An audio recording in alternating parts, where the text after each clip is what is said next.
All right, so everyone can see the presentation slide. Yeah, Brigida, are you the one that's gonna be presenting first? Radhika will present first and then me. Okay. Can you hear my audio well? Yes. Okay.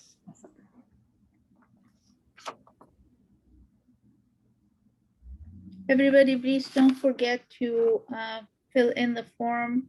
I didn't send it again. I guess I sent it twice already, so you should have it. Make sure to fill the form and then send it to me after lecture today. Okay, Radhika, all yours. Okay. Hi everyone, good afternoon. My name is Radhika, and today my teammate Brigitte and I will be talking about structure-function relationships in legume protein. More specifically, we are presenting on the effects of cultivars and different extraction methods on the structural and functional characteristics of yellow pea protein isolates. Pea protein is an emerging plant protein source from the legume family that is gaining a lot of attention lately due to its environmental benefits and high protein composition.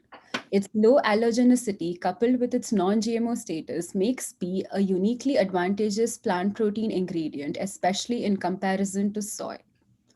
Now, let's quickly review the different protein fractions in legumes that we've covered in class last week. Water-soluble albumins make up 20 to 30% of the total seed protein, whereas salt-soluble globulins that are important for functionality make up the remaining 70 to 80%. Globulins can further be classified based on their sedimentation coefficients as 7s vicillin and 11s legumin. Pea and chickpea also contain 7s convicillin as a third fraction. A legumin has a molecular weight of 300 to 400 kilodalton and contains disulfide linkages, whereas vicillin ranges from 160 to 180 kilodalton and does not contain any disulfide linkages. They are associated by hydrophobic interactions. The ratio of vicillin to legumin strongly impacts the way they interact with their environment, which in turn influences their functional properties. So in order to utilize pea protein isolate as a potential ingredient in food formulations, we need to identify and understand what different agronomic factors and processing parameters can affect its functionality. In this presentation, we will be looking at two such key factors. The first one is cultivars, which refers to plant varieties with different genetic compositions that have been produced in cultivation by selective breeding.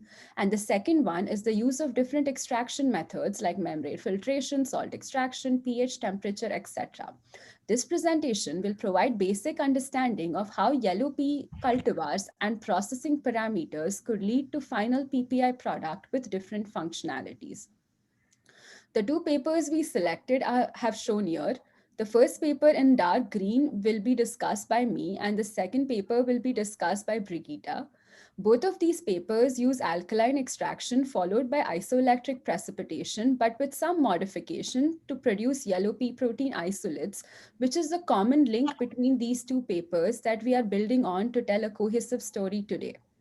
Alkaline extraction followed by isoelectric precipitation involves solubilizing the flour at pH 8 to 10 and then using acid to precipitate out the protein at its isoelectric point, which is 4.5 for pea protein. After isoelectric precipitation, the solution is centrifuged and the pellet from centrifugation is resuspended in water and adjusted to pH 7. In my paper, the authors used spray drying, whereas in Brigitte's paper, the authors used freeze drying. Another key point of difference is that in Brigitte's paper, the authors used ultrasound during the solubilization step, which will be discussed by her in the second half. So moving on to the first paper, the main objective of this paper was to study the effect of different pea cultivars and extraction pH on select functional properties stated here. I've already explained their extraction technique in the previous slide, so let's look closely at their experimental design setup.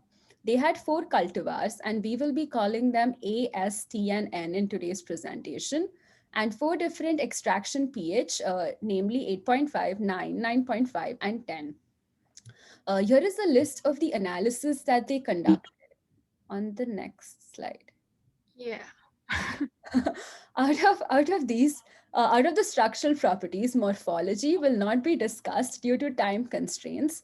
My agenda is to first discuss the trends observed in functional properties and then link these observations to data from structural characterization tests.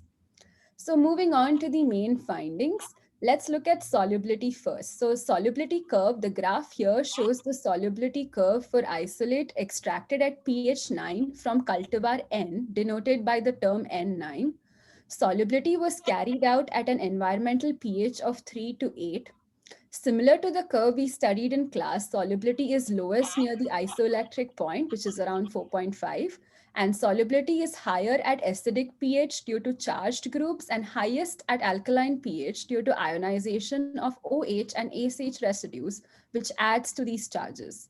This is also reflected in the zeta potential curve, where we can see that the charges are zero at pH near the isoelectric point and higher towards the acidic and basic pH range.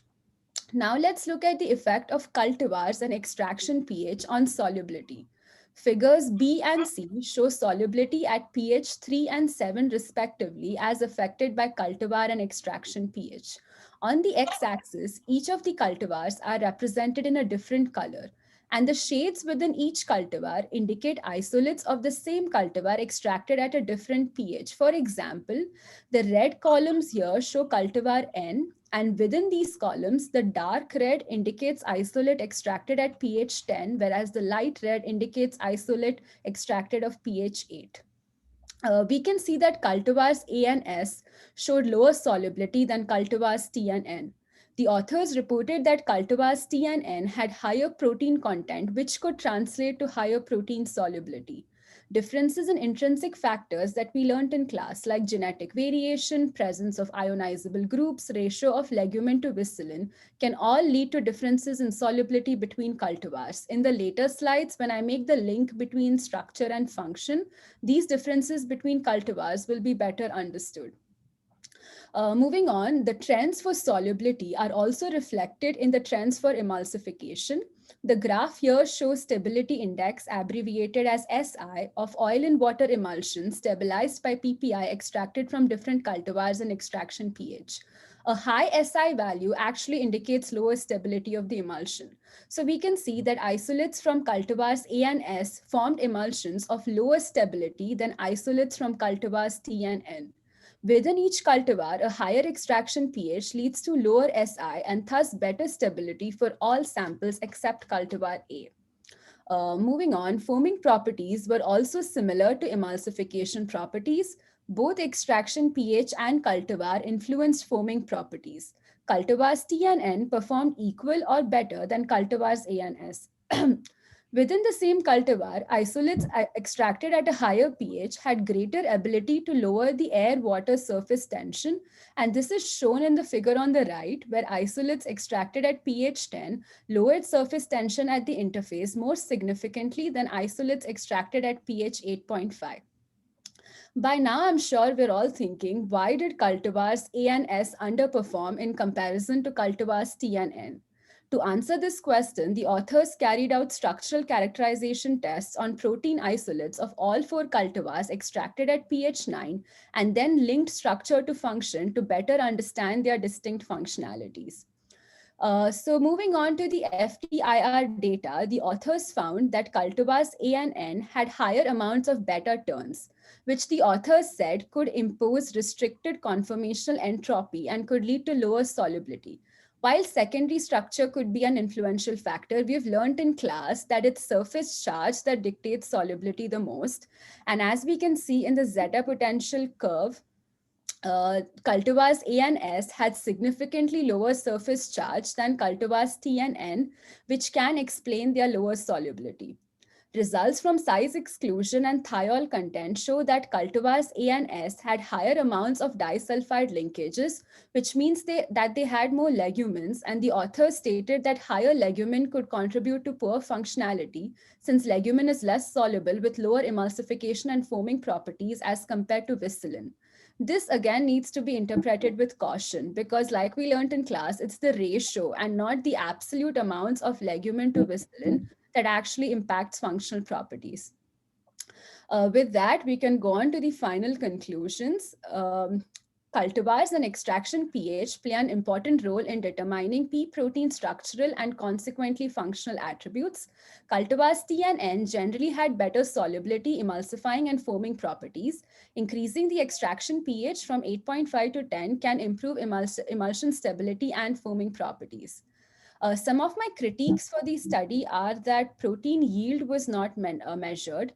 Legumin to viscillin ratio was not reported. Solubility, emulsification, and foaming capacity were not corrected for protein content.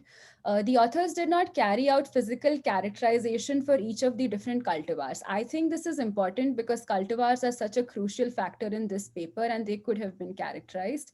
And finally, the authors should revamp their statistical analysis, which takes me to my recommendations. Additional characterization tests like DSC can be performed. The ratio of legumin to viscillin should definitely be reported. And the authors should block for factors while carrying out their statistical analysis. So I now hand it over to Brigitte to discuss the second paper. Thank you, Radhika. Hang on for a second.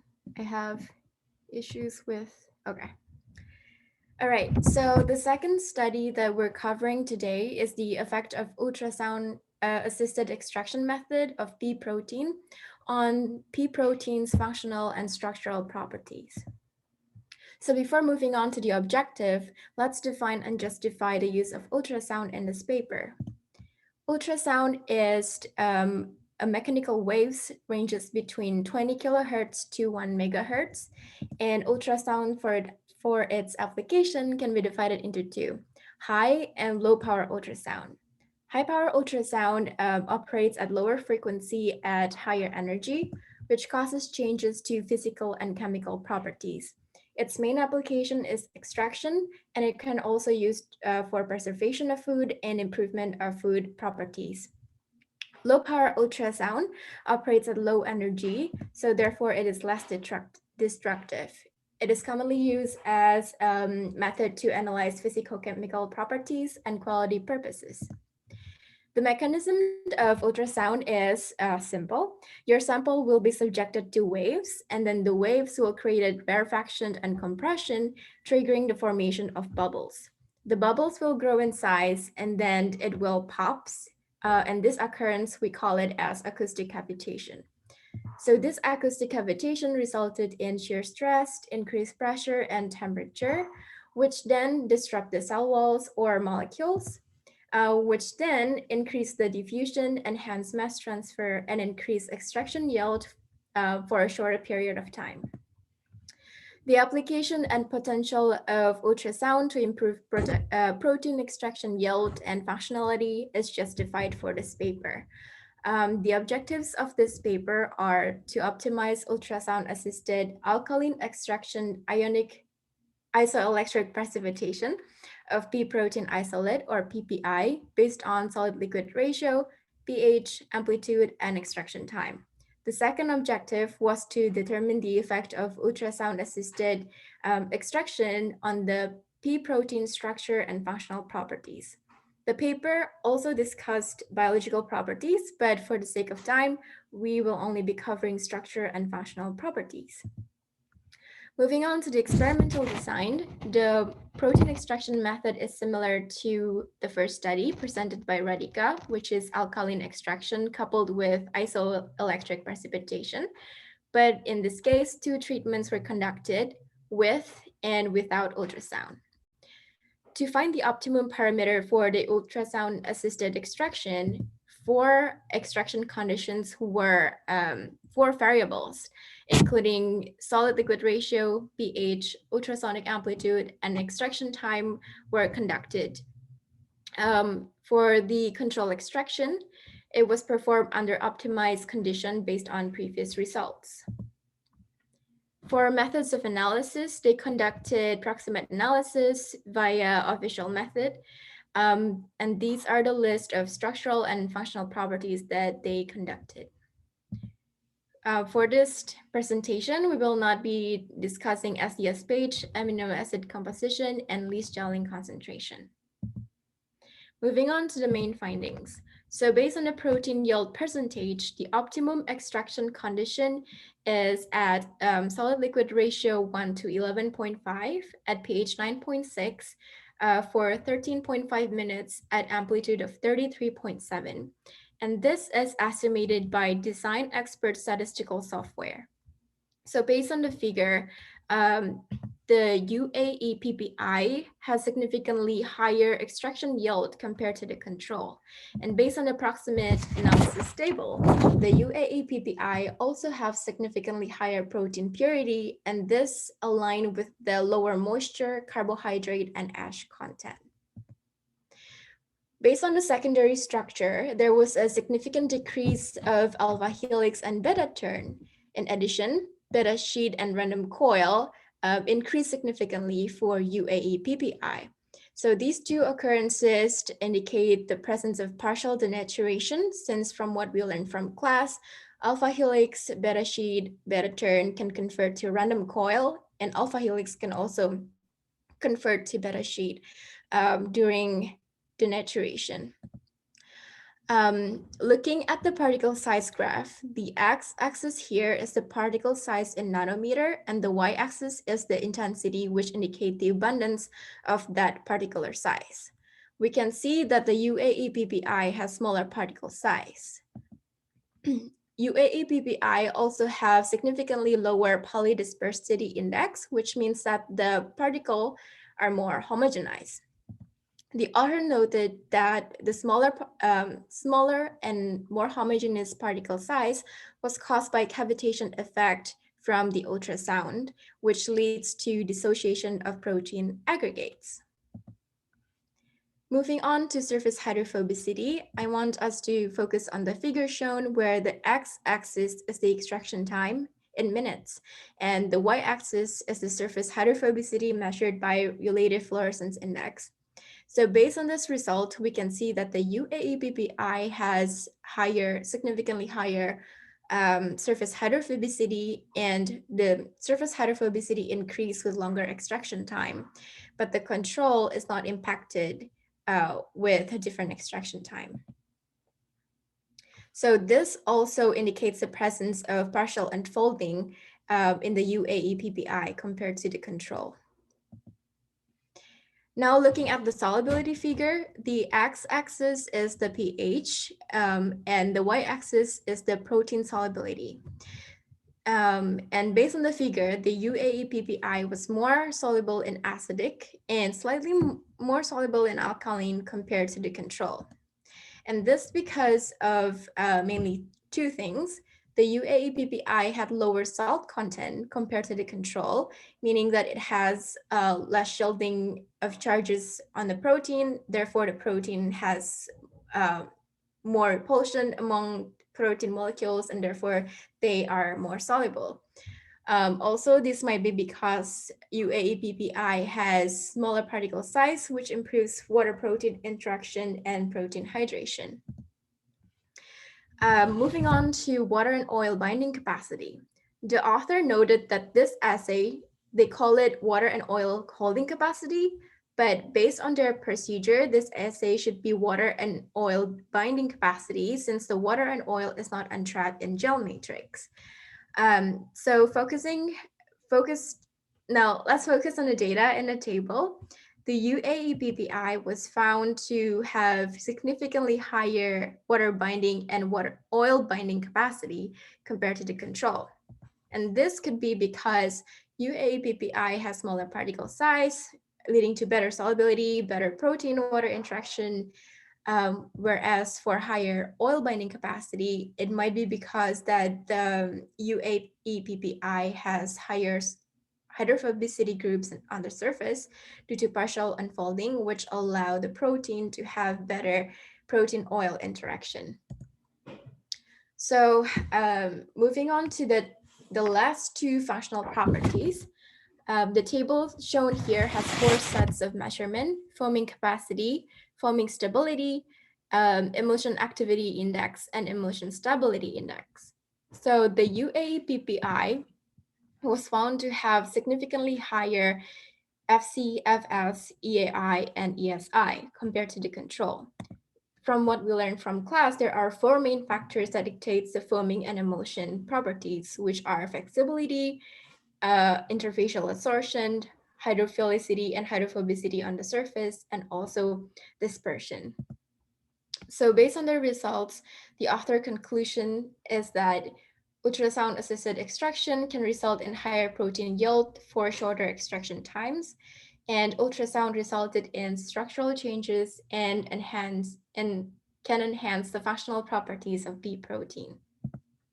The critiques that I have are the structure and function methods were adapted from old papers, and therefore it might not be relevant or modification is needed. The second is that author did not specify whether the protein samples were adjusted for its protein content. Another critique is that the pH of the protein solution for functional characterization was not stated, and the author mistakenly identified water oil binding capacity for water oil holding capacity. Here are some of my recommendations. The first is that they should conduct DSE, surface charge, and gel strength to get a more comprehensive results. They should also state the methods of characterization in detail, including the pH of the protein sample, and state whether the protein is corrected for its protein content. Third is that they actually use percentage for their amplitude unit, which is not universally translatable. So they should use hertz. And my last recommendation is that they should determine the feasibility of UAE PPI on scale-up production using spray dry instead of freeze dry. Our key takeaways from the two papers that we present today is first, choosing the right cultivar and developing a tailored processing method to produce isolates with optimum functionality is important when selecting for desired food applications. And the second is that the application of ultrasound protein extraction has the potential to increase extraction yield due to acoustic cavitation and enhance protein functionalities. And with that, we conclude our presentation, and now we're open for any questions and discussion. Thank you. Thank you, Radhika and Brigitte. I forgot to time you guys. How long was that?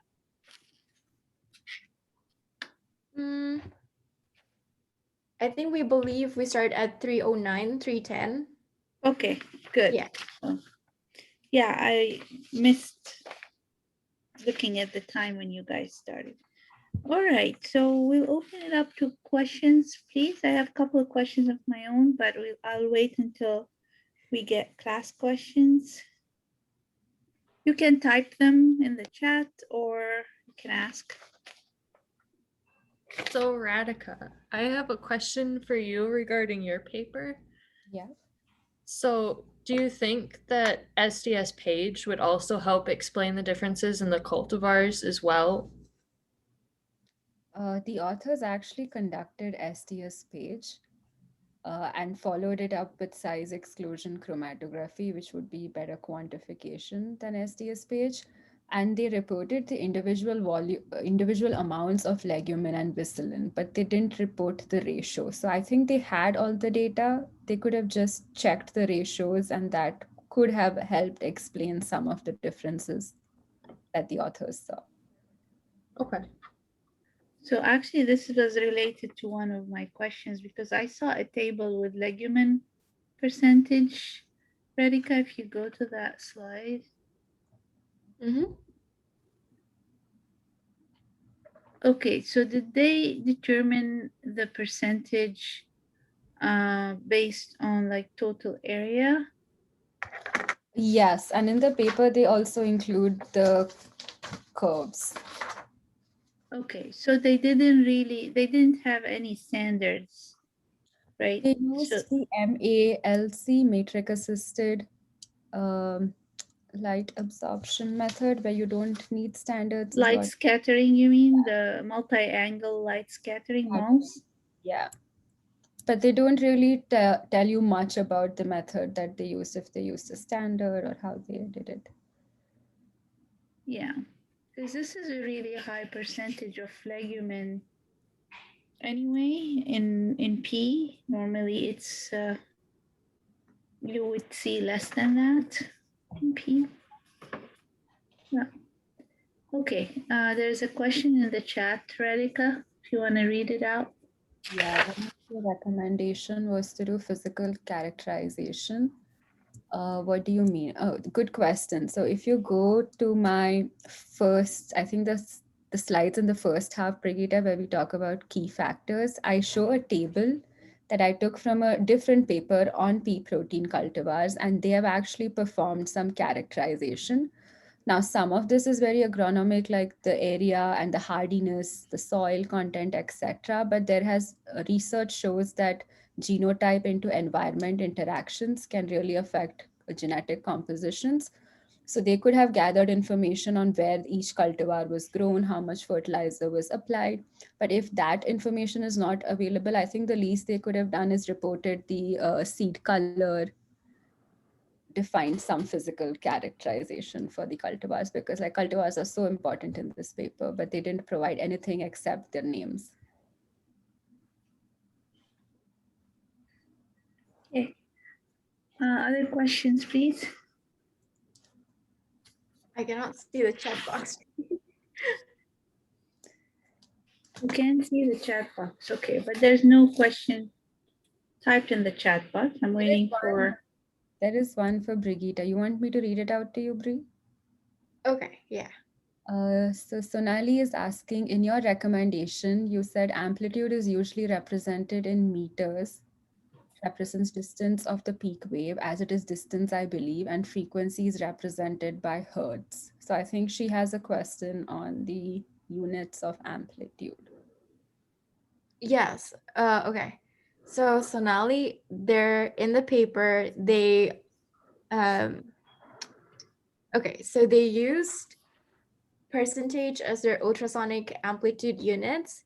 And I tried Googling it and looking at, like ultrasonic amplitude units conversion from percentage to hertz.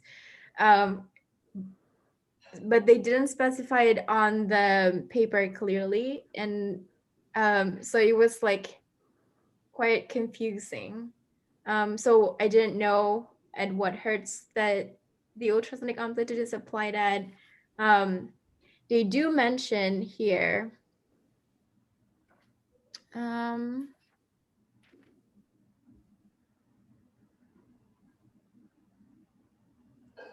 okay, here, that the ultrasonic parameter of 25 to 35% amplitude corresponded with the vibration displacement of 28.5 to 39.9 micrometer, which might be the wave displacement that you mentioned about, if that's to be true.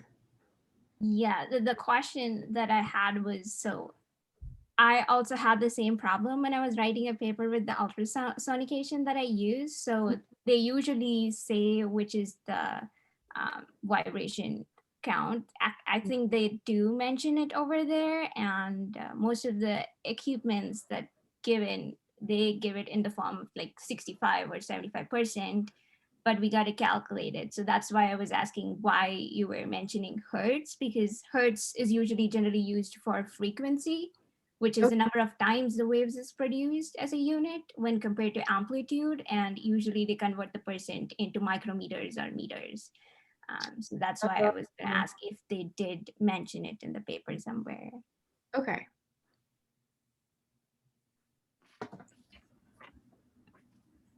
Okay, there's another question in the chat. I just asked it so I can read it and no one's talking. Yeah. But my question's for Brigitte. So you mentioned that the sanitation treatment dissociates the protein aggregates. And I know you said that they ran an SDS-PAGE, but I was wondering if there was evidence of that breaking of aggregates. And then also a follow-up question to that, like how do you predict that that would affect the gel strength for your recommendation for the paper? Okay.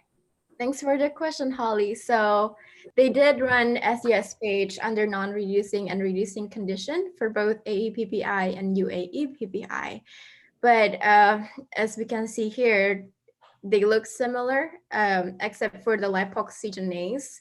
UAPPI has more lipoxygenase, which is not a good thing since it can lead to fat oxidation of flavors. But yeah, it seems that the ultrasound cavitation effect resulted in secondary structure like unfolding, but not for the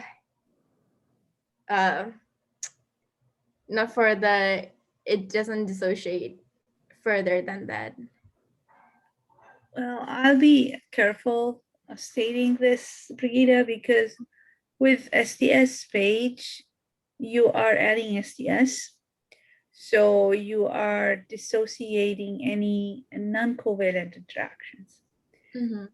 So we are not able to see the difference whether the ultrasound basically dissociated only the non-covalent interactions.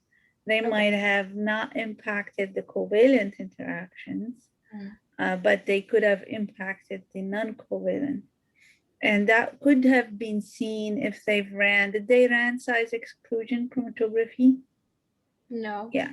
So this would have been seen if they've ran size exclusion chromatography using buffer without SDS, then with SDS, then with BME, similar to what we do in the lab. We look at different sample buffers to look at interactions. So it's really not clear, and they don't have really any proof of the claim that, well, other than the particle size testing. They did particle size testing, right? Yep. Yeah. They did see an overall reduction in particle size, right? Yes. No. Okay. Any other questions for? Holly also asked about gelation, prediction of gelation properties. So if the particle size, it really depends on so based on this, the UAPPI has better solubility, but it has higher surface hydrophobicity. So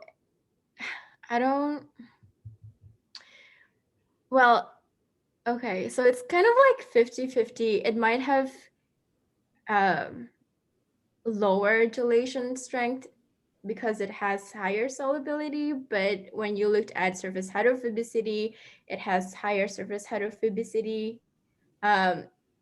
Therefore, it could lead to more protein-protein interaction instead of protein-water and enhance gelation strength.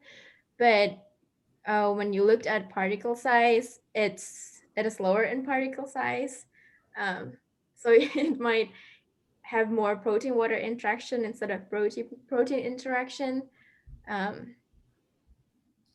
Yeah. So we can't tell unless they've done it, and hence your recommendation. But I want to say another word of caution in general for everybody in the class.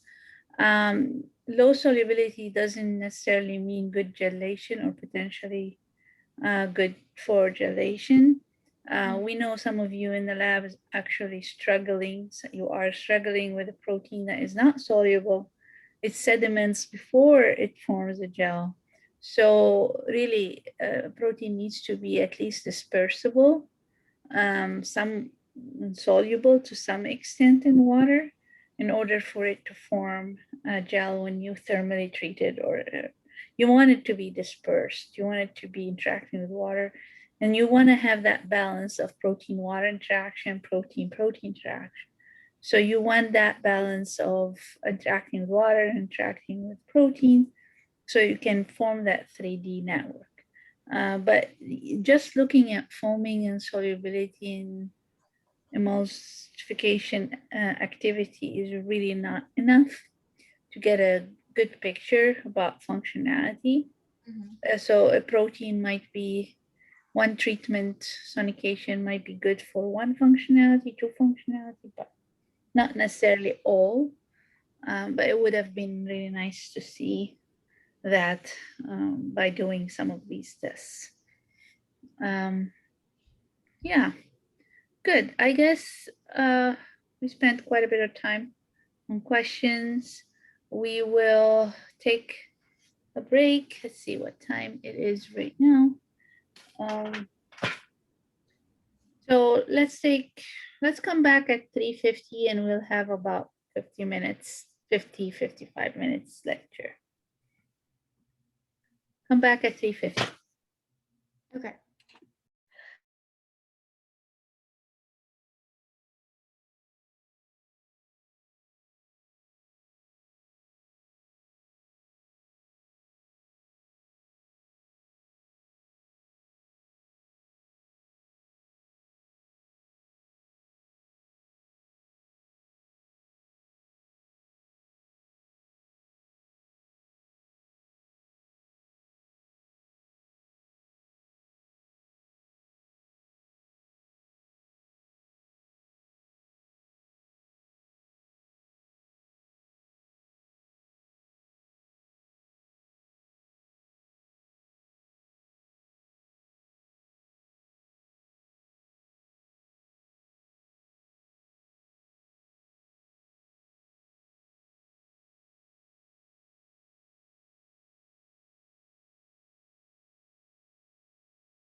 Okay, let's get back to it. All right. So guys, can you hear me well? This is the time when I start to go robot. Okay. We're good. Let me know if things go bad, I'll stop. Okay, let me share then my screen.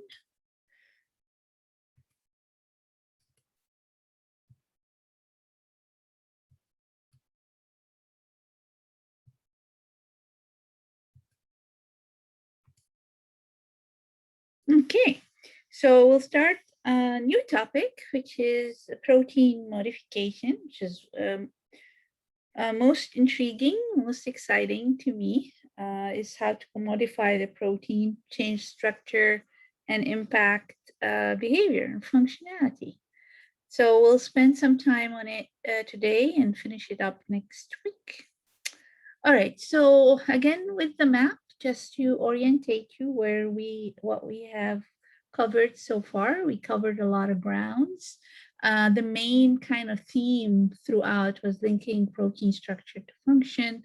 And in order to do that, we talked about intrinsic factors related to the formation of the protein structure, how that is impacted by external factors, whether it is environmental conditions or processing conditions, and how that impacted functionality. And we talked about functional characteristics in general.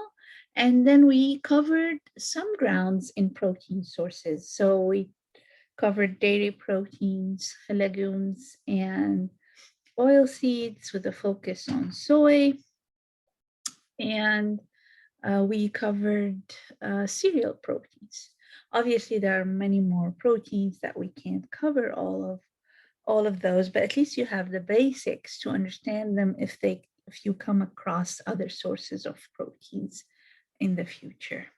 So what impacts protein structure is also within the extrinsic factors is protein modification. So how can we, using extrinsic conditions and factors, modify the protein structure to influence functionality? So this is kind of our next chapter, if you will. So just a little bit, again, structure function, you've seen this before, but I just always want to highlight the link between structure and function. So a little bit of a recap question here before we move on. So this is a globular protein that is very hydrophilic on the surface, very low surface hydrophobicity. It's a globular structure, compact structure. So what do you anticipate this protein to have? To be a good emulsifier, a good gelling agent, have good solubility, have poor solubility, have low overall functionality, have low digestibility, or have good digestibility. So let's, yeah, what do you think?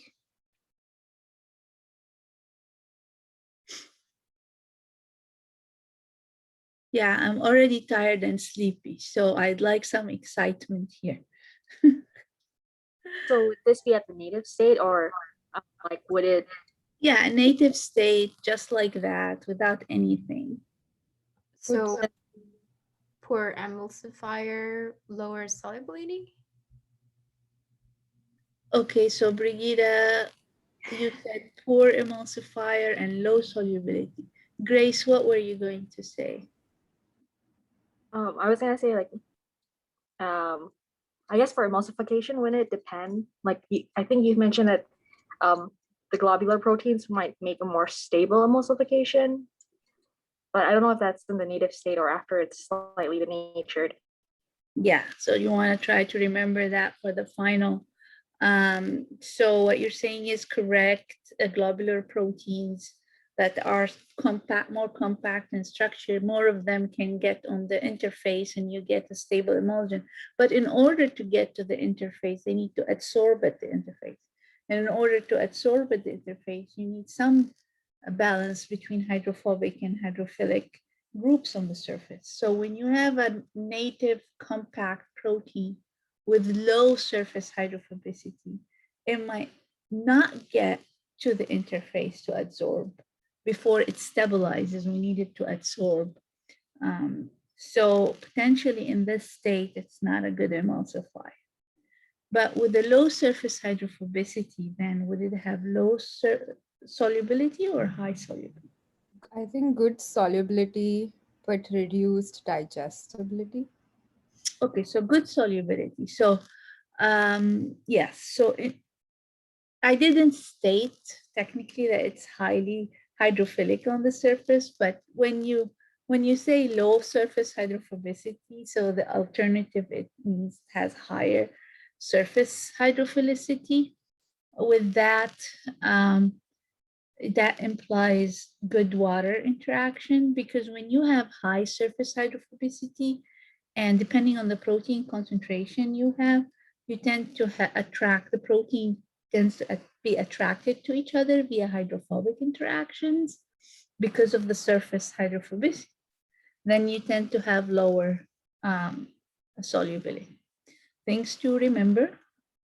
And it does, in its native state, and given that it is globular, compact structure, then it is not readily digestible by enzymes.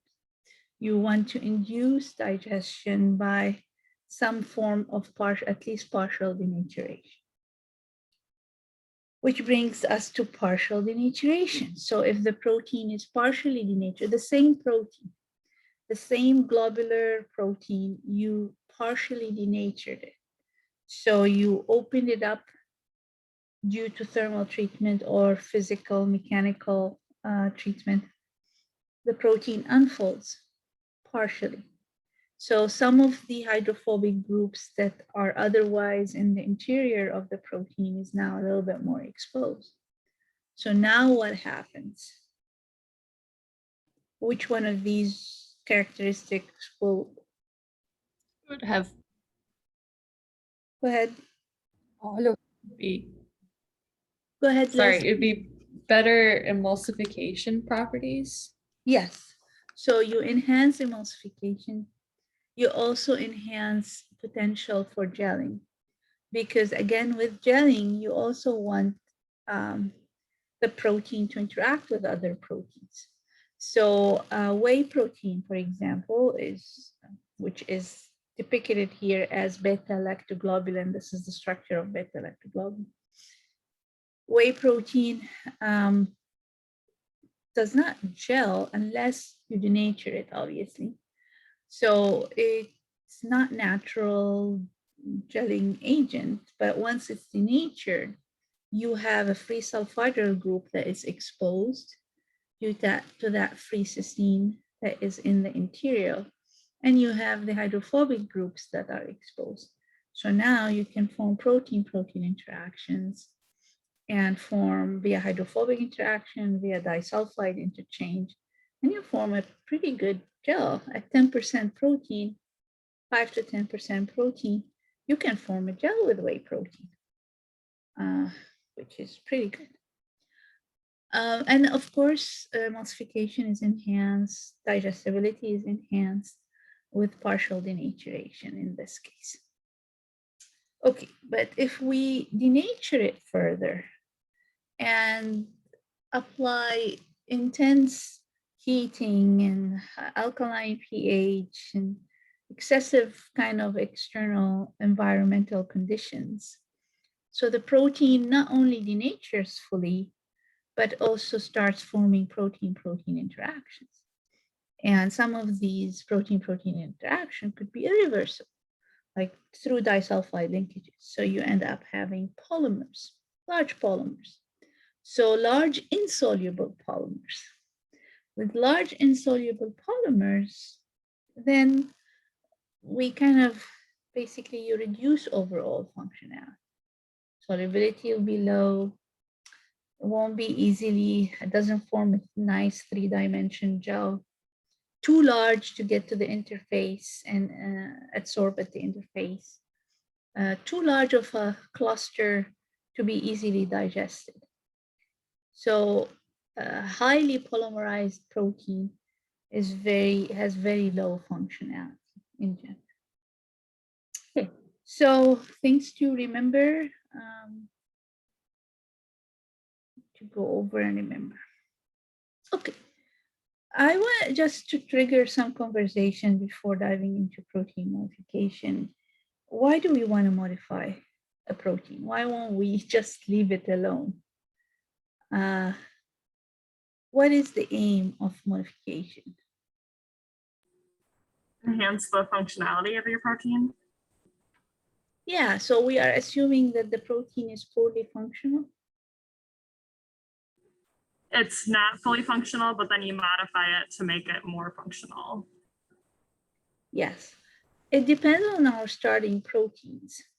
So especially now with the notion of using plant proteins and diversifying the plant proteins away from soy.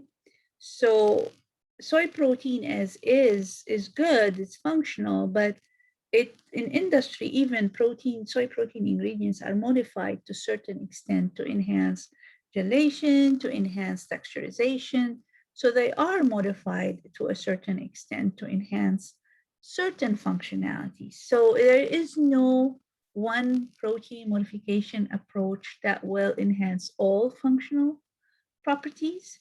So there are, that's why when you look at ADM, for example, and try to pick a soy protein ingredient, you find that they have like 20 different soy protein ingredients and they advertise them for different applications. So one is for viscosity, for viscous applications that require good viscosity. Some are for texturization, some are for beverage applications. So they have done something to them. And whatever they've done, it could be an array of things, and we'll talk about those different things.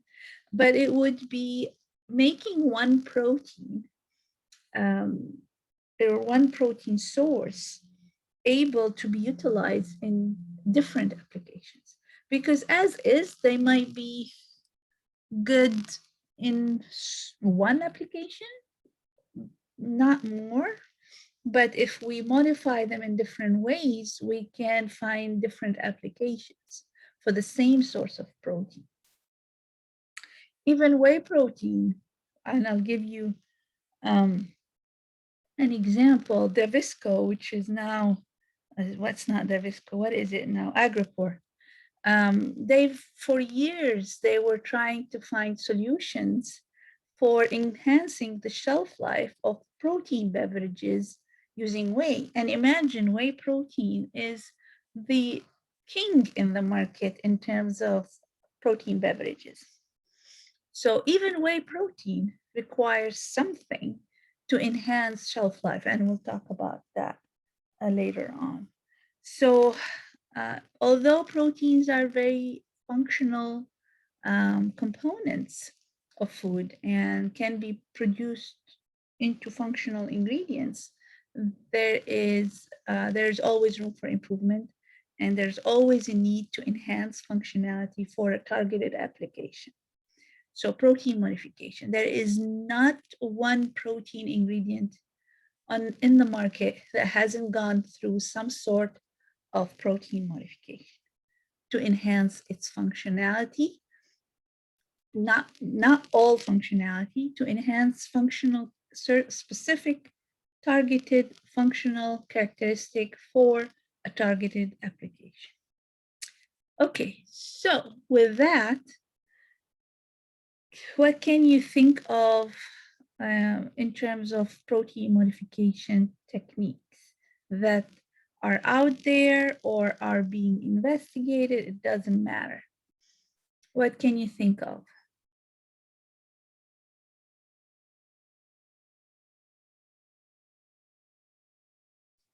You can't think of anything? Denaturation. Hydrolysis. Yes. What else? I heard something else. I just said denaturation, which basically this. Yeah. Denaturation is done by physical means. So applying temperature or physical treatment like homogenization, for example, high pressure treatment, to induce some sort of denaturation and formation of soluble aggregates. So yes, hydrolysis is big. There is not one single, I heard from an insider, from somebody that works at ADM or worked at ADM for a while, that there's not one single protein, soy protein ingredient that hasn't had some sort of hydrolysis done to it to a certain extent. So enzymatic hydrolysis of protein is one of the most applicable modification to enhance functional properties. So hydrolysis, denaturation by physical means, heat, pressure, sonication. That was a question I had for Brigida and Radhika, but we ran out of time. How applicable is sonication in food industry for not just for proteins, but in general? Anyway, so physical modification, that is, hydrolysis by enzymes. What else? There's a few things in the chat as well, if you can see that. Oh, a few things in the chat. Let me open the chat. Okay. Cold plasma, yes, of course. I added someone on cold plasma for this lecture this year. Yeah, which is physical modification. Non-thermal processing is physical modification such as ultrasonication. Cold plasma is considered non-thermal processing. What else? Let me see, did I miss anything? Leslie said glycation. Glycation, yes. We'll talk about that. Targeted breeding, yes. By targeted breeding, that means you do selective breeding. You can do biotechnology like bioengineering, genetic modification to induce production of a certain type of protein or increase legumin to vitelline ratio, for example, in proteins to impact functionality and nutritional quality. Glycation, we'll talk about that. Let's see. Extrusion, it's physical modification that induces denaturation and polymerization by high pressure and temperature, and it can be done at high moisture or low moisture. Chemical modification, that was the one I was waiting for, that wasn't mentioned. So yes, there's a lot. So I'm going to close the chat for now and show you what I have. So enzymatic modification is up there. Maillard glycation, it's not yet industrially applied, but a lot of research has been done in this area. Biotechnology, genetic engineering, that is, or selective breeding, targeted breeding. We talked about physical modification and chemical modification. It's a big space, and it's one of the oldest protein modification techniques. However, in the US now, it's not utilized. Well, it depends on the type of chemical use. Sometimes if you're just adding a reducing agent, adding a chemical to induce a chemical reaction, and it's simply a reducing agent, yeah, that's fine. But if you want to promote linkages with carbohydrate with a protein via chemical reaction, we call it, instead of glycation, we call it glycosylation through a chemical reaction, or phosphorylation, adding a phosphate group to the protein. So these are done induced by a chemical means, or acetylation, succinylation. We'll talk briefly about those. These are not allowed in the US anymore. Some of it still happens different part of the world, like glycosylation and phosphorylation are common in China, for example, for protein modification to enhance certain functional properties. but they're not allowed here in the US. But I'll spend some time talking about some of that due to the chemistry and the knowledge associated with it. But in terms of application in the US, other than adding a reducing agent or using alkaline or acid, you don't have chemical modification of the proteins.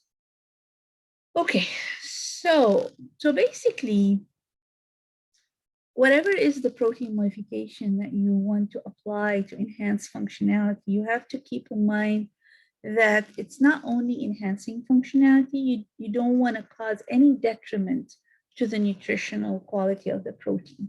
Because in industry, although they're looking for agents for structural, functional properties, but at the same time, they want to report PDCAS. They want to report excellent source of protein. They want to have that on the label.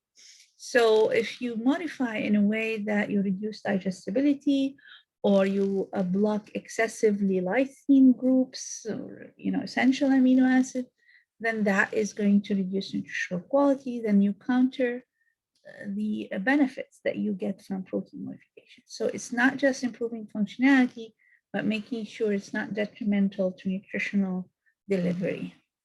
And also, sometimes you hydrolyze not only to enhance functionality, but to produce peptides with physiological benefits that you can also advertise for. So, but whatever you do, in addition to preserving nutritional quality, is you want to make sure it's safe.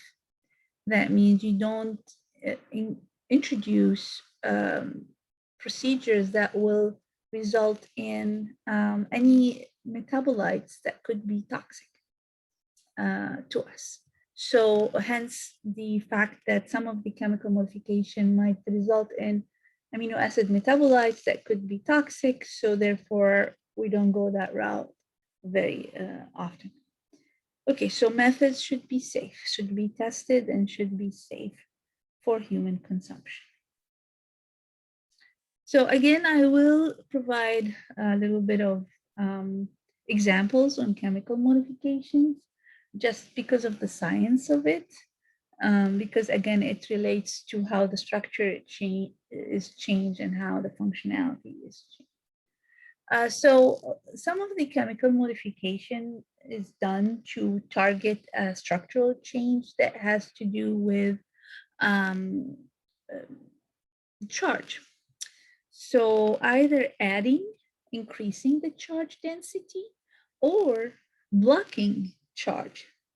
So then you are changing the surface or the net charge of your protein by adding, chemically reacting with a compound that either carries a charge itself when it becomes chemically bound to your protein, adding charge, or it reacts with already a charged group, blocking that charge. So reducing the net charge. Also, you can have a reaction that occurs where you increase or decrease polarity. So that means you influence the hydrophobicity of the protein. So you can increase polarity by attaching a small molecular weight molecule or another molecule that can interact with the water. For example, through glycosylation, attaching a carbohydrate moiety, or through phosphorylation, attaching a phosphate. So you increase the polarity of the protein. You can decrease the polarity of the protein if you need to by adding a long chain anhydride or a hydrocarbon chain, basically. Change in size. You can also implement change in size by causing cross-linking. For example, you can add a thiol group, like a sulfhydryl group, that can promote disulfide interchange and cross-linking. So you can form a larger molecule, a larger protein molecule through thiolation. That means adding a thiol group. Or you can reduce the size of the protein by hydrolysis, and that's chemical hydrolysis by alkaline or acid hydrolysis. So all of these can be done chemically, like inducing chemical reaction that will result in your typical functional properties changes. So adding thiol groups enhances gelation, adding charge enhances solubility, decreasing charge can change the hydrophobic to hydrophilic balance, enhancing emulsification, for example, and foaming properties. Elasticity can be enhanced by inducing cross-linking. Okay, so all of these functional properties can be impacted one way or the other by different changes that you can impart by chemical modification. So this is kind of a general advantages and general disadvantages of chemical modification. Chemical modification is simple. It can occur easily. It's not costly. Doesn't cost a lot of money. And it results in a change that you're looking for. I want to increase net charge, can get you that change. So it results in the change that you potentially are looking for. However, with it, there's a lot of disadvantages. In order to induce a chemical reaction with the protein, you need to have reactive groups. So not all side chains that are accessible in a protein without denaturation are reactive. So you have side chains of glycine, alanine, valine, leucine, isoleucine. They're not really, they don't have reactive groups. Sometimes you have lack of specificity. A chemical can react with multiple functional groups. So it's not a very specific reaction. Like in an enzyme, it can be more specific when you have enzymatic reaction. So it's not very specific. You might end up producing a metabolite that could be toxic. You might end up having reduced quality because of a lot of the chemical reaction can happen through lysine, for example, which is an essential amino acid. So it can deteriorate nutritional quality. And in some cases, it's reversible. So the reaction can be reversed and you can lose that change and lose the desirable change. So with that introduction, general introduction, I'll just give specific examples of some chemical modification. So acylation is a modification, an example modification of amino groups. So here you have the amine group of a protein's side chain that reacts. And you have acetylation and succinylation, so two types under acylation. Acetylation, it's called acetylation because you have acetic anhydride reacting with the amine group to give you an acetylated amino terminus. So what happens here is this amine group could potentially be positively charged. So this is going to react with that. So you lose a positive charge. But by losing a positive charge, you would increase the net negative charge. Because now you don't have the positive charge that counters a negative charge. So in overall, you did not increase the charge load on the protein, but you increased the net negative charge on the protein. It mostly reacts with lysine, and because you increase the net negative charge, you can see an enhancement in solubility, and potentially, depending on the source, the starting point of the protein, you might enhance emulsification properties due to changes, again, in the balance of hydrophobic to hydrophilic groups. Succinylation, in this case, you have succinic anhydride So in this reaction, you get the succinic anhydride. Again, it reacts with lysine. It reacts with histidine as well, not only lysine, tyrosine, and some aliphatic hydroxyl and sulfhydryl groups. So it's not very specific, this one. But once it reacts and you form a covalent linkage, you end up adding a carboxyl group to your protein with a negative charge. So here you're adding charge density, and in particular adding towards the negative charges. So here you have more. You're blocking an amine group potentially that is positively charged, and not only blocking the positive charge, you're adding a negative charge. So you are more adding more density of charge. So therefore you see more enhancement in solubility and thermal stability of the protein because of the higher charge density. And we do see in some circumstances enhancement in emulsification and foaming for a protein that is very hydrophobic and not very soluble. So if we do this succination, enhancing the solubility and the charge, we enhance hydrophobic to hydrophilic balance as well. So this is the comparison between the two, acetylation and succination, how they react and how they impact functionality. In terms of nutritional loss, it is stated here because of reaction with lysine, we get loss of lysine residue of cisgen essential amino acid. Other reaction here is redox types reaction, where you either reduce disulfide linkages or promote disulfide interchange. Impacting disulfide linkages could be for analytical purposes. We talked about that before. For example, in soy, you have association by disulfide interchange. If we run it on a gel without a reducing agent, we don't see the subunits.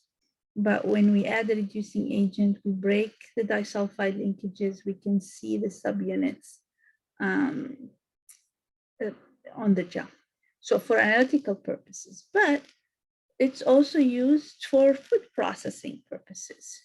So often we add sulfides to reduce disulfide linkages and add a thiol group or release a thiol group.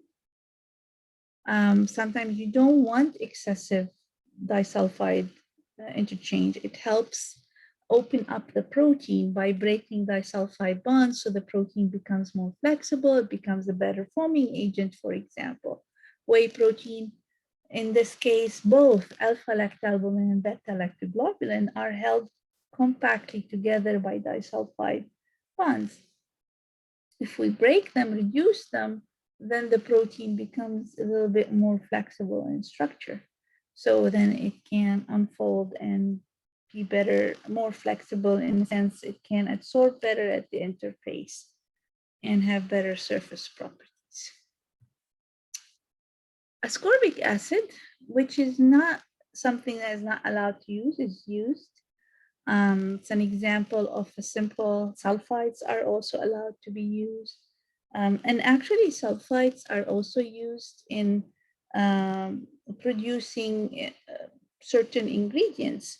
For example, in producing of starch from corn, there is a step called steeping step, where the corn is steeped with sulfides. So basically, to separate the starch from the protein, the entanglement of the starch from the protein, they reduce the protein by adding sulfides. So the proteins are reduced and solubilized, so the starch can be extracted and you can get maximum amount of cornstarch out of your corn kernel. So it is used in processing aids and as a processing aid. Ascorbic acid is also used as a processing aid, but in this case, it promotes oxidation. And I highlight here in darker blue, which is relevant to us in terms of proteins. When you add it to flour, fortify the flour with ascorbic acid, and when you form your dough, the ascorbic acid becomes oxidizing agent. It oxidizes and becomes oxidizing agent. So it promotes disulfide interchange, and you get stronger dough, stronger viscoelastic dough. You have better volume, better structure of your crumb structure. Thiolation is when you add a chemical that increases the thiol content in your protein. So if you have a protein that lacks or is deficient in thiol groups, SH group, you can react it with acetyl homocysteine, and it reacts with the amine group here. I'm pointing with my finger, you can't see. Okay, so here's your amine group, and it reacts. So this is your RNH2. Here you have RNH, and the N reacts with the compound here. And then you end up having the cyclic structure is broken, and you have an SH group added to your protein here. So then you have a thiol group that promotes protein-protein interaction, disulfide interchange, enhanced gelation, viscosity, or viscoelasticity in general, depending on where you're adding it. Okay. So treating with acid or base. So this is very common. This is not something that is not allowed, obviously. So you can treat with acid or base to hydrolyze. So you can do that. You can also treat with acid and base to result in mild deamidation. So for example, asparagine converting to aspartic acid. And glutamine would be also converting to glutamic acid. So you increase charge load by deamidation. So it is done for protein extraction. It is done some hydrolysis that can result will enhance functionality, solubility, emulsification, and reduces, in this case, viscosity by enhancing solubility. So mild hydrolysis, so under acidic and alkaline conditions, some of the hydrolyzed proteins, you would end up having low molecular weight peptides, and the deamidation, like I said, increase the ionizable groups by removing an amine group. Where's my pointer? Removing the amine group and having a carboxyl group instead. So that would be a negatively charged group.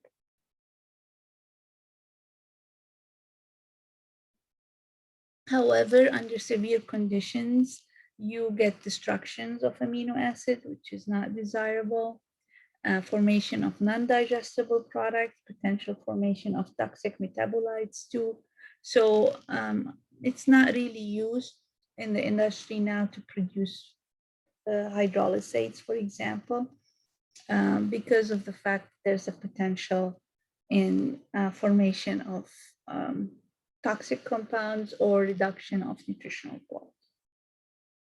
This is another example of chemical modification I mentioned earlier, like glycosylation and phosphorylation, is adding a group to the protein by covalently linking either a carbohydrate in the form in glycosylation, and it does react with amino group, but it can bind to OH and sulfide groups, hydroxyl groups and sulfide groups.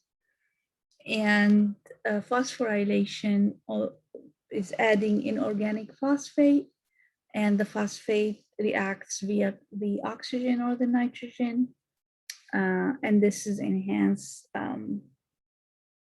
charge in particular, because phosphate will carry a negative charge. So enhances interaction with water, potentially formation and holding water, formation of gel, and emulsification.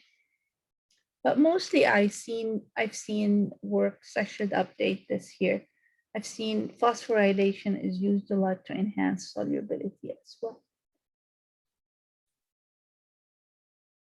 Okay, so 10 more minutes here. I'll introduce enzymatic modification, which is very common.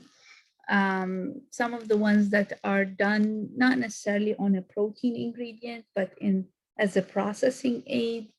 Formation of cheese, you use chymosin, you hydrolyze casein, and then you destabilize the casein micelle, form a curd, separate the whey from the curd. Meat tenderization, there's a lot of use of papain and bromelain to break down the proteins so that the meat cut is more tender. Gluten modification, if you're starting with a wheat kernel that has gluten forming proteins that are very strong, high molecular weight, forming proteins. If you add an enzyme, you can break that down a little bit to enhance the viscosity and extensibility of that flour, potentially to form a more viscoelastic dough rather than a very elastic dough. Instead of just hydrolysis, you can use enzymes to cause polymerization, such as transglutaminase, which is a reaction of glutamine with lysine, the carboxyamide here reacting with the amine group of the lysine via covalent interaction, enhancing the formation of polymers in rice flour bread, where rice is deficient in the high molecular weight prolamins, or what we are known mostly as glutellins. So they're high in low molecular weight prolamins, but are low in the high molecular weight prolamins.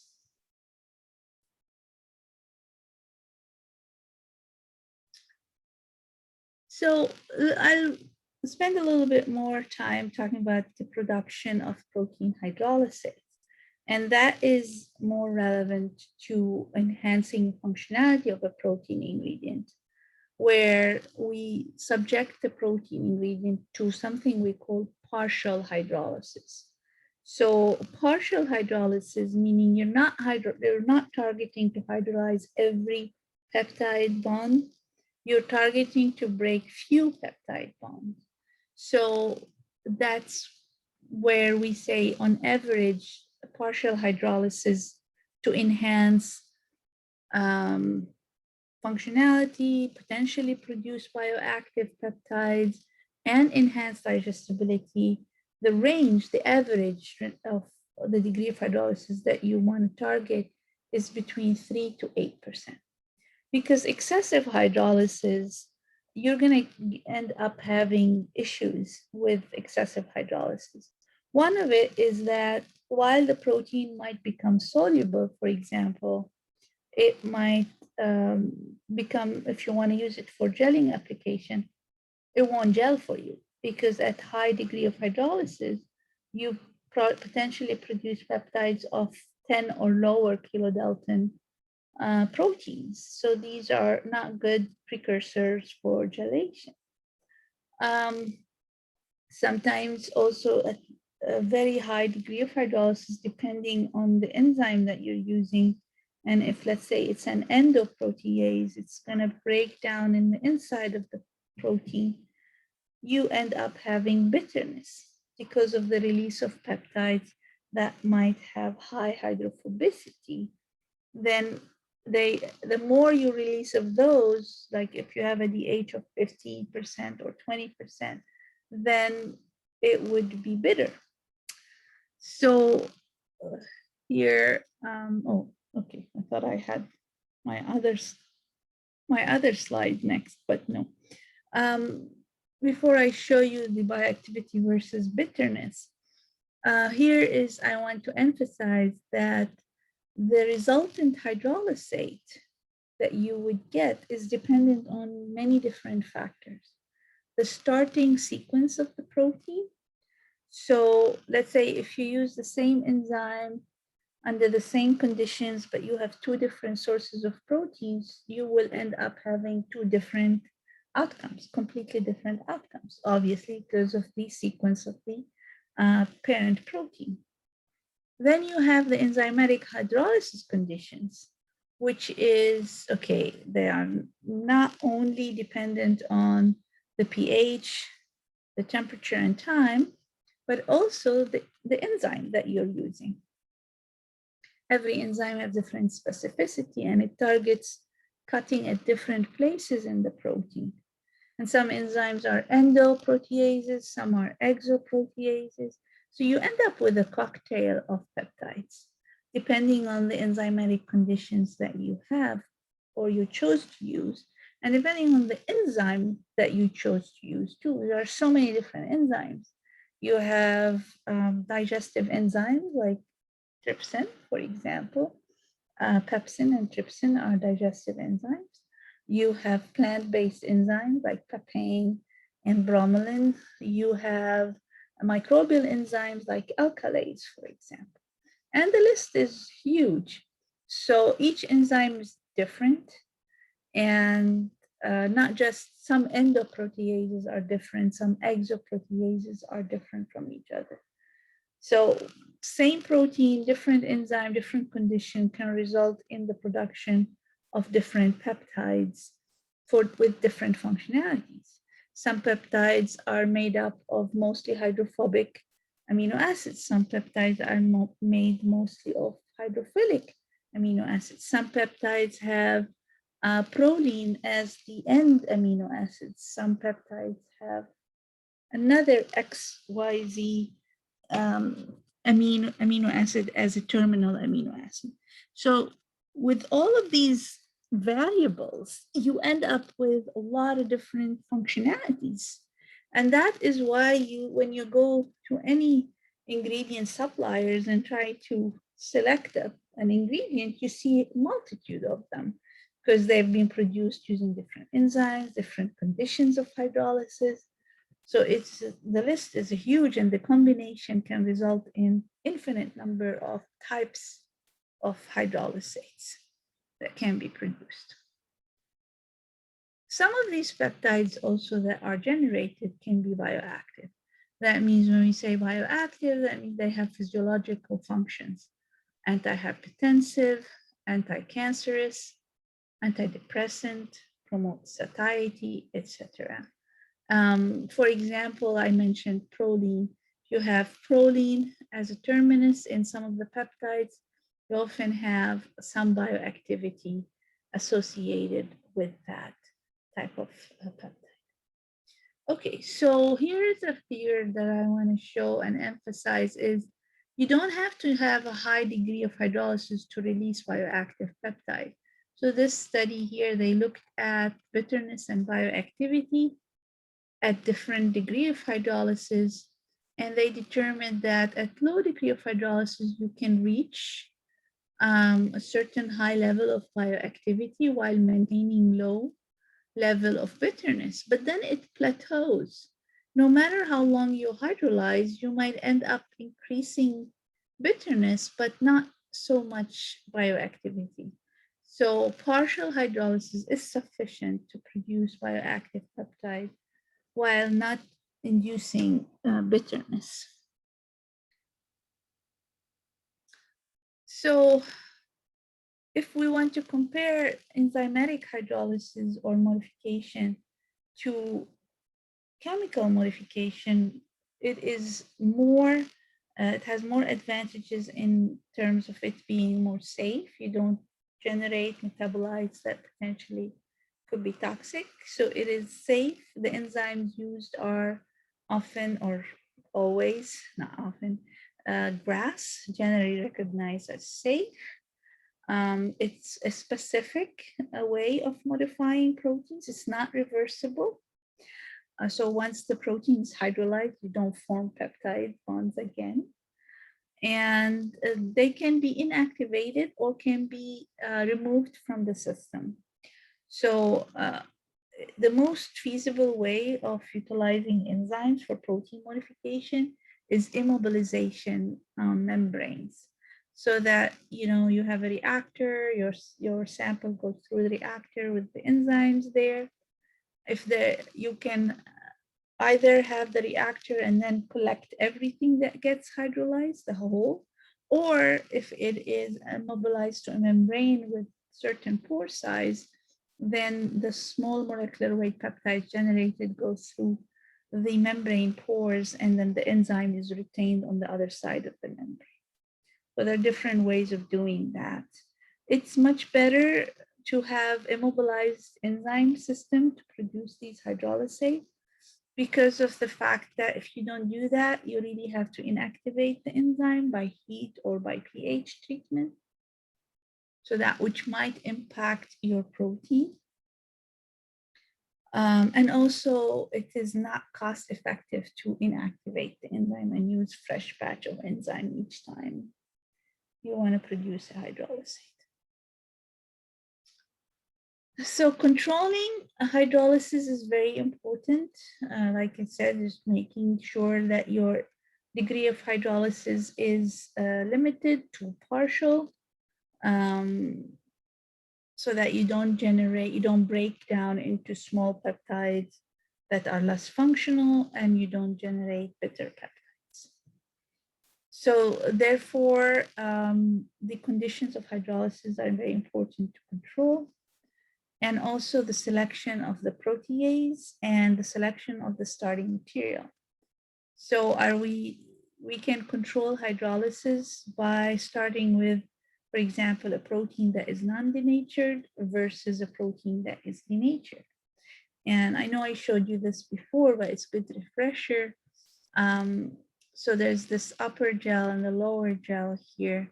The upper gel, if you look at the third lane here to the right, the last lane to the right, this is a soy protein isolate. And the lane next to that, the left of it, is an isolate that's been hydrolyzed by pepsin. And to the left of that, an isolate that's been hydrolyzed by papain. And you can see that the pepsin was mostly selective to the glycinin subunits, and the papain were selective to the beta-conglycinin subunits because they disappeared after the hydrolysis. And both you can see low molecular weight peptides generated. So in this case, we were able to preserve the specificity of the enzyme. And here we started with native Pea protein. This other gel here, this is soy protein here, in this case, and to the left of the gel. And then these two here, one with papain and the other one with pepsin, and we don't see any more specificity. The protein is denatured. We started with soy protein that was heat treated. So it was denatured. Pepsin and papain both acted on all of the subunits equally, almost. We kind of lost specificity. So if we want to have targeted hydrolysis, we want to target specific subunits to be hydrolyzed, we need to also be aware of our starting material. Is it denatured? Is it non-denatured? So this is all important. Extent of hydrolysis is also, like I said, governed by not only the type of specificity of the enzyme, the conditions. Temperature and pH, well, every enzyme has their optimum temperature and pH, so the ionization state is impacted. So the ionization state of the enzyme and the ionization state of the protein. So there's always this optimum temperature and pH. And the time you can manipulate the time that to either have 8% DH or 4% DH or 12% DH, degree of hydrolysis, that is. And that's the denaturation of the protein that I talked about. here there's an example. I guess this will be my last slide before I let you go. So here's an example of work we've done a few years back, kind of proving the benefit of working with highly specific enzymes. And a lot of research has been done in the past that said, well, beta-conglycinin in soy is the most bioactive, can generate the most bioactive peptides for hypertension or antihypertensive activity. So a lot of work has looked into fractionating beta-conglycinin from the flour and, well, fractionating the protein and then taking the beta-conglycinin, purifying it, and then hydrolyzing it, and then producing the nutraceutical of peptides that are bioactive from beta-conglycinin. That's a lot of work, a lot of purification and a lot of work. So what we tried to prove with this study is, well, how about we keep them all together? You don't have to fractionate, but utilize specific enzyme that would hydrolyze beta-conglycinin even in a mixture when you have glycinin in there and other proteins, but it's going to target just beta-conglycinin. So this work is basically what we did. So if you look at this gel here, so lane C, it should have been, we should have started with lane C at the beginning, but this is soy protein isolated from soy flour. Lane A is a fraction that is rich in conglycinin. And lane B is a fraction that we isolated that is rich in glycinin. So you can see it's not very pure, but there are definitely richer in glycine, beta-conglycinin here and glycinin here. And we used the enzyme papain on soy protein isolate without fractionating beta-conglycinin. And we used pepsin also on the isolate. And we used the same enzymes on the isolated fractions. The point here is to show that you don't need to fractionate. So basically we were able to obtain similar bioactivity, whether or not we hydrolyze a pure fraction or purified fraction versus an isolate that contains both. So in this table, you see the degree of hydrolysis here, and IC50 is the concentration that resulted in 50% inhibition of a particular enzyme that result in hypertension. So the smaller the number, the better is that inhibitor, basically. So we were able to see that whether the beta-conglycinin was purified or was in with the isolate, we get similar low IC50. So basically what we're saying, and we also found that we have more bioactivity coming from beta-conglycinin rather than glycinin, which proved the work of previous people. That was not a surprise. But what we tried to say here, if we use a directed enzyme, you don't have to fractionate, you don't have to go through this whole process of isolating your protein and then hydrolyzing it. You can hydrolyze it in a mixture and get the same kind of outcome. So that is the power of enzymes and understanding enzymes and using specific enzymes and specific conditions as well. Okay, so let's see here. Yeah, I can stop here and continue next time. All right, good. Thank you all for your attention. Any questions, any comments? Yeah, I have a question, Pam. Yeah. I have a question about ascorbic acid. It's still quite unclear to me how ascorbic acid acts as an oxidizing agent when isn't ascorbic acid an antioxidant? Yes. but it is an antioxidant because it's also a reducing agent. So it's a reducing agent. But once you put the flour with ascorbic acid and add the water and you start kneading, your ascorbic acid gets oxidized. And when it's oxidized, it becomes an oxidizing agent. Yeah, it's a beautiful chemical. Okay. All right, anything else? All right, you guys, I'll see you next week. Bye-bye.